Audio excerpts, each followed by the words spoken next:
Hello friends, હું છું જયશ્રી વી ગોસ્વામી. તમારું સ્વાગત છે જયશ્રી કિચન હાઉસમાં. આજે આપણે બનાવીશું લીલી હળદરનું શાક.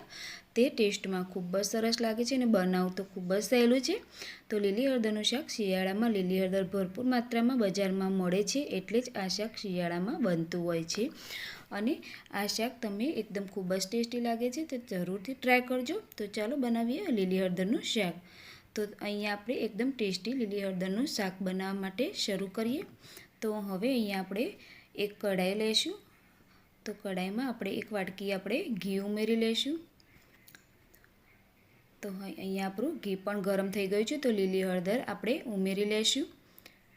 તો અહીંયા આપણે બધી જ લીલી હળદર ઉમેરી લઈશું. અહીંયા આપણે 300 ગ્રામ લીલી હળદર અહીંયા લીધી છે. તેની સામે અહીંયા એક વાટકી મેં ઘી ઉમેરી લીધું છે. તો અહીંયા આપણે ગેસની ફ્લેમ એકદમ સ્લો રાખીશું અને તેને આપણે ઘી સાથે તેને સારી રીતે શેકાવા દઈશું હળદરને. તો અહીંયા મારે ઘી મને ઓછું લાગે એટલે મેં પાછળથી 3 થી 4 ચમચી જેટલું ઘી ફરીથી ઉમેર્યું છે. તો અહીંયા તમે જોઈ શકો છો આપણું ઘી પણ સરસ છૂટું પડી ગયું છે અને હળદર પણ એકદમ સોફ્ટ થઈ ગઈ છે, સારી રીતે શેકાઈ ગઈ છે. તો હવે અહીંયા આપણે એક વાટકીને ડુંગળી ઉમેરી લઈશું.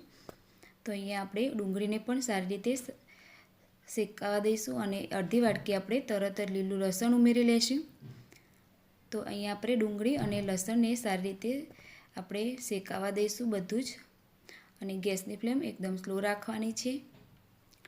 તો અહીંયા આપણે બધું જ સારી રીતે હળદર અને સરસ શેકાઈ ગયું છે. તો અહીં આપણે મસાલા કરીશું. તો 1 ચમચી લાલ મરચું, અડધી ચમચી ગરમ મસાલો, સ્વાદ અનુસાર મીઠું, 1 ચમચી આપણે ધાણા જીરું ઉમેરી લઈશું. બધું જ આપણે મિક્સ કરી લઈશું. તો આપણે અહીંયા 5 થી 6 મિનિટ જેટલું આપણે સમય લાગશે લીલી હળદરનું શાક બનાવવા માટે. તો અહીંયા આપણે સરસ મસાલા પણ થઈ ગયા છે અને સારી રીતે શેકાઈ ગયું છે બધું જ. તો અહીંયા હવે આપણે અડધી વાટકી આપણે ટામેટાં ઉમેરી લઈશું. તો અહીંયા આપણે ટામેટાં એકદમ વચ્ચેનો ભાગ આપણે કટ કરી લેવાનો છે અહીંયા, અને એકદમ ઝીણા આપણે કટ કરીને લીધા છે ટામેટાં. તો એ પણ આપણે મિક્સ કરીને તેને એકદમ સરસ સોફ્ટ થવા દઈશું ટામેટાને. તો એ સરસ આપણે ગેસની ફ્લેમ સ્લો રાખીશું, નહીંતર નીચે ચોંટી જશે. અહીંયા આપણે નોનસ્ટિક તવીમાં જ આ શાક બનાવીશું. જો બીજી કઢાઈ તમે લેશો તો તેમાં આપણું આ શાક ચોંટી જશે અને સારું નહીં લાગે.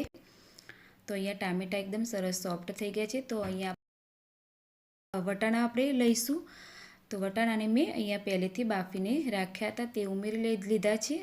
અને એક વાટકી આપણે દહીં લઈશું. દહીંને પણ ઉમેરી લીધું છે. મિક્સ કર્યા પછી મેં અહીંયા ગોળ ઉમેર્યો છે. ગોળ આપણે આ શાકમાં જરૂર ઉમેરવો જોઈએ.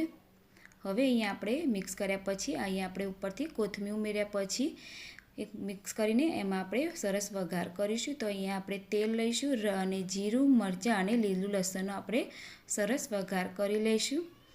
તો અહીંયા આપણે વઘાર આપણે જે હળદર બનાવીશું શાક તેમાં આપણે ઉમેરી લઈશું. તો બધું જ આપણે ઉમેર્યા પછી આ શાકને સારી રીતે મિક્સ કરી લઈશું. તો અહીંયા તમે જોઈ શકો છો સરસ એકદમ ટેસ્ટી અને ખૂબ જ સરસ શાક બનીને તૈયાર થઈ ગયું છે.